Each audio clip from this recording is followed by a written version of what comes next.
하나님께서 오늘 우리에게 주실 말씀은 역대하 32장 7절에서 8절 말씀입니다. 역대하 32장 7절에서 8절 말씀 우리 다 같이 봉독하겠습니다.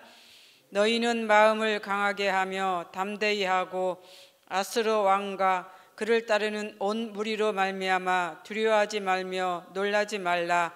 우리와 함께 하시는 이가 그와 함께하는 자보다 크니 그와 함께하는 자는 육신의 팔이요 우리와 함께 하시는 이는 우리 하나님 여호와시라.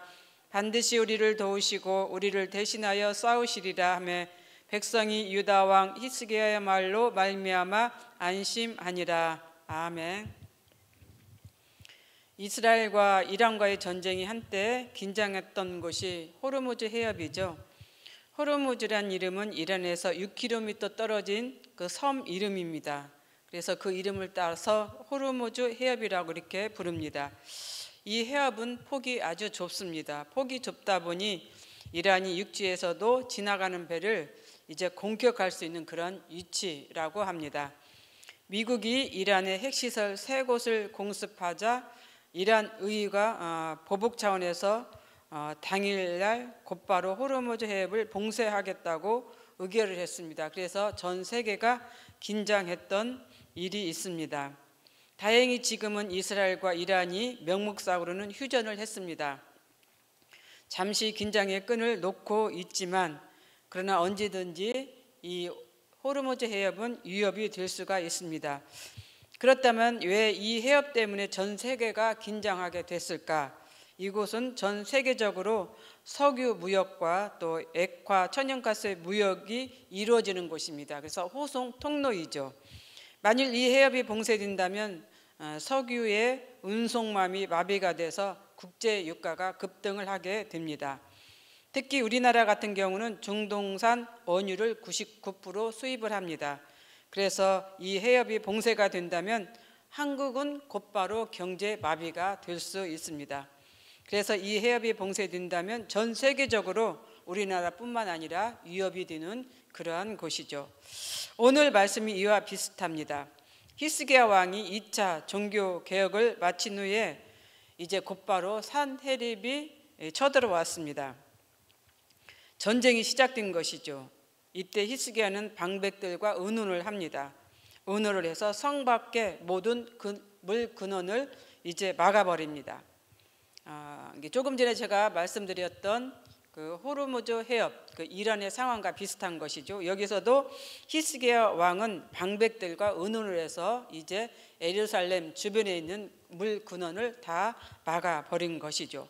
물 근원을 막았다는 것은 이제 군세에 필요한 그 물을 이제 차단하겠다라고 하는 그런 뜻입니다. 전쟁에서 필요한 것이 무엇일까요? 물과 양식입니다. 물꼬를 막는다는 것은 생명과 연결이 되어서 전쟁에서 이길 수 있다는, 또 전쟁에서 질 수 있다는 그런 것들을 의미하는 것이죠. 물이 없으면 사람은 죽습니다. 전쟁에서뿐만 아니라 어디서든 물이 없으면 모든 생명체는 죽게 되어 있습니다. 특히 건조한 팔레스틴 지역에서의 물은 생명과 직결이 됩니다. 그래서 물이 없으면 이제 생명도 죽게 되는 것이고 전쟁에서도 질 수밖에 없는 그런 상황인 것이죠. 열왕기하 3장에 보면 모압 왕이 이스라엘을 배반합니다. 이때 이스라엘과 유다와 에돔 왕이 동맹을 맺어서 모압을 치러 가게 되죠. 이 치러 가는 과정에서 물이 떨어졌습니다. 물이 떨어지면 어떻게 됩니까? 군사들이 물이 없어서 죽게 되는 것이죠. 이때 엘리사의 도움으로 이제 개천을 파게 됩니다.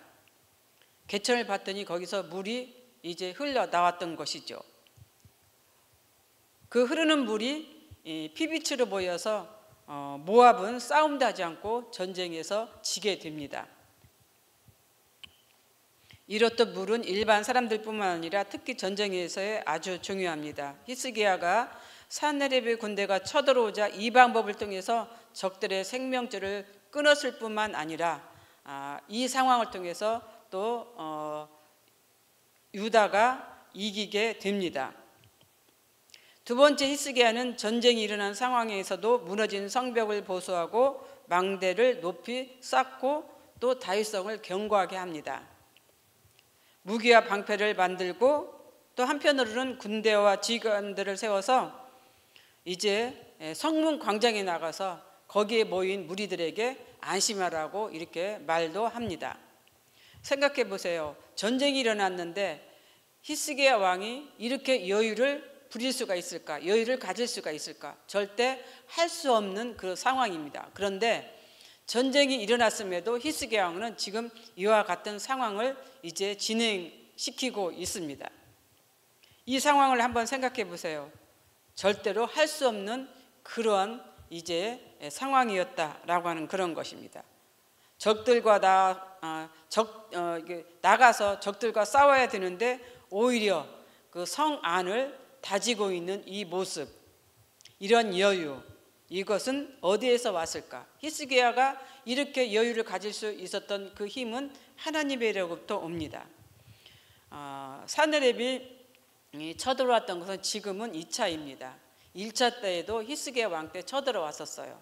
그래서 그때는 유다가 매우 어려운 정말로 곤란한 상황에 처해 있었습니다. 그때 먹을 것이 없어서 자식들을 이제 삶아먹는 그러한 상황까지 갔던 그러한 시기였습니다. 1차 때에는. 그런데 2차 때에는 1차 때와는 다르게 여유를 가지고 이제 그 히스기야 왕이 적들을 대하고 있는 것이죠. 그렇습니다. 1차 때 실패를 거울 삼아 2차 때에는 히스기야 왕이 이제 여유를 가지고 전쟁에 대비하고 있습니다. 히스기야 왕이 달라졌던 것이죠. 힘이 없고 무능했던, 그래서 패배할 수밖에 없었던 히스기야 왕이 달라졌습니다. 그 달라진 힘은 하나님께로부터 왔습니다. 하나님이 히스기야에게 힘을 주셨기 때문이죠. 그 힘이 히스기야로 하여금 2차 전쟁에서는 넉넉하게 이길 수 있는 힘을 주셨다라고 하는 그런 것입니다. 그 이유가 어디 있을까요? 오늘 본문에 있습니다. 너희는 마음을 강하게 하며 담대히 하고 아수르 왕과 그를 따르는 온 무리로 말미암아 두려워하지 말라. 우리와 함께 하시는 이가 그와 함께하는 자보다 크다. 우리와 함께 하시는 이가 그와 함께하는 자보다 크다라고 이렇게 말씀합니다. 현실적으로 유다의 군대는 사네립의 군대와는 비교가 안 됩니다. 너무나 열악한 상황이죠. 그럼에도 히스기야는 그들보다 우리가 많고 크다고 했습니다. 왜 그럴까요? 이 말의 의미를 우리는 열왕기하 6장 16절에서 찾아봅니다. 우리와 함께한 자가 그들과 함께한 자보다 많으니라. 조금 전에 제가 이제 봉독했던 말씀과 지금의 말씀과 똑같죠. 비슷합니다. 아람과 이스라엘 전쟁에서 아람 군대가 번번이 싸움에서 지게 됩니다. 열왕기하 3장에 보면은, 그러자 그 원인이 무엇 때문인지 아람 왕이 파악을 해봅니다. 그런데 그 파악해 본 결과 이스라엘에게는 엘리사라고 하는 선지자가 있었던 것이죠. 엘리사에 의해서 번번이 아람이 패하게 됐던 것입니다. 그러자 아람 왕이 엘리사가 있는 곳에 군사와 말과 병거를 보내서 이제 둘러싸게 되는 것이죠. 이 상황을 본 엘리사의 사원이 걱정을 합니다. 그러자 엘리사는 사원의 눈을 열어서 주변을 살피게 했던 것이죠. 영안의 눈으로 바라본 이제 주변은 엘리사의 말대로 불말과 불병거가 가득했던 것입니다.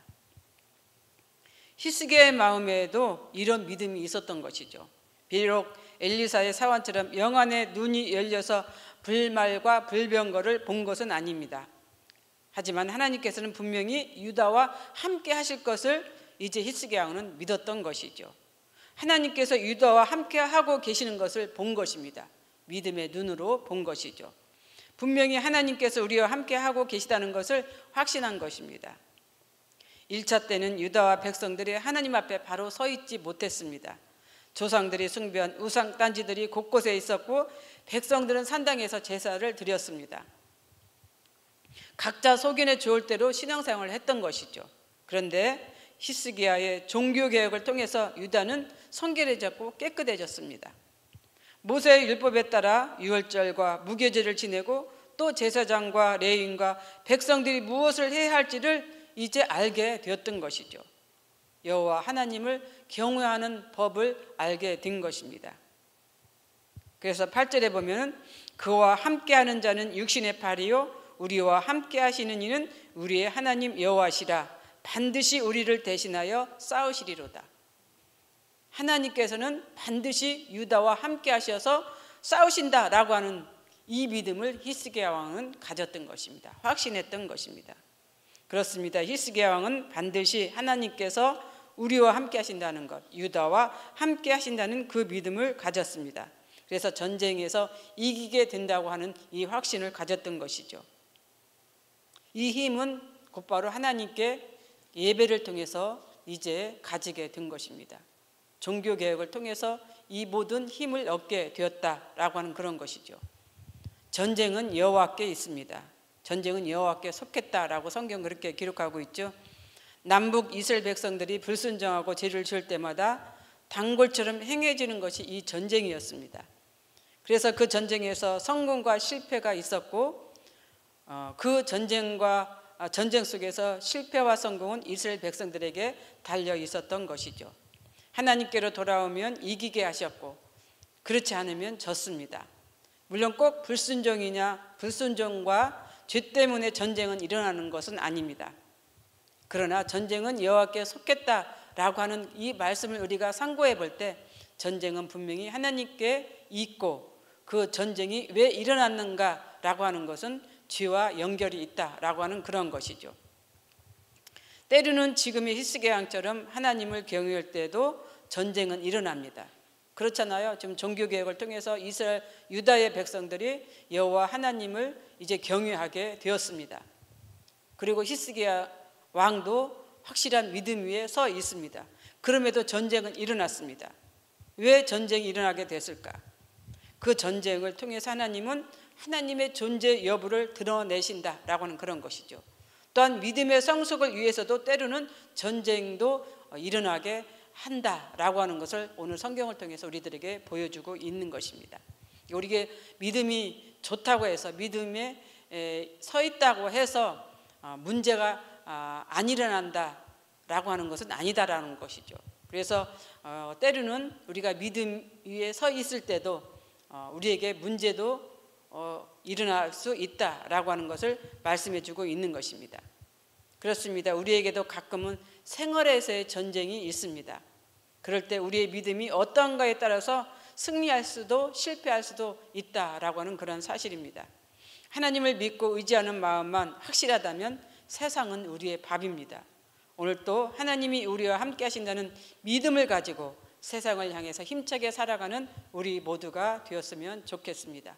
히스기야 왕처럼 확신에 찬 믿음의 위에 서는 그러한 믿음으로 살아가는 오늘이 되시기를 바랍니다. 기도하겠습니다. 사랑과 은혜가 풍성하신 하나님 참 감사합니다. 오늘 또 하나님께서 우리에게 주신 말씀 깊이 상고하게 하여 주옵소서. 히스기야가 나약한 믿음일 때는 비굴하였지만 그러나 하나님을 신뢰하고 확신할 때는 승리가 주어졌다는 사실을 우리가 기억하게 하여 주시옵소서. 우리도 때로는 생활에서의 전쟁이 있습니다. 이러할 때 지혜롭게 이 상황을 이겨나갈 수 있는 그 믿음을 갖게 하여 주시옵소서. 그리하여 이제 세상을 향해서 살아갈 때 승리의 삶을 살아가는 우리가 되기를 원합니다. 그렇게 살아가는 우리 모두가 되게 하여 주시옵소서. 예수님 이름으로 기도드립니다. 아멘. 공동 기도문입니다. 다음과 같은 기도의 제목으로 기도드리겠습니다. 지금 들은 말씀이 내 삶으로 이어지게 하옵소서. 동네 세매절 말씀 묵상이 동네를 든든히 세우며 개인에겐 성숙한 신앙 여정이 되게 하옵소서. 영적 육적 질병으로 고통받는 성도들을 주님께서 고쳐주시고 치료하여 주옵소서. 대통령을 비롯한 유정자들이 하나님을 두려워하며 백성을 존중히 여기는 리더가 되게 하옵소서. 온 세계에서 일어나고 있는 전쟁을 종식되게 하시고 자연재해, 산업재해 피해가 일어나지 않도록 도와주옵소서. 올해도 가뭄과 장마로 인한 피해가 발생하지 않도록 도와주옵소서. 동네 플러스 20 공감에 준비된 영혼들이 주님과의 교제를 통해서 하나님의 자녀가 되게 하옵소서.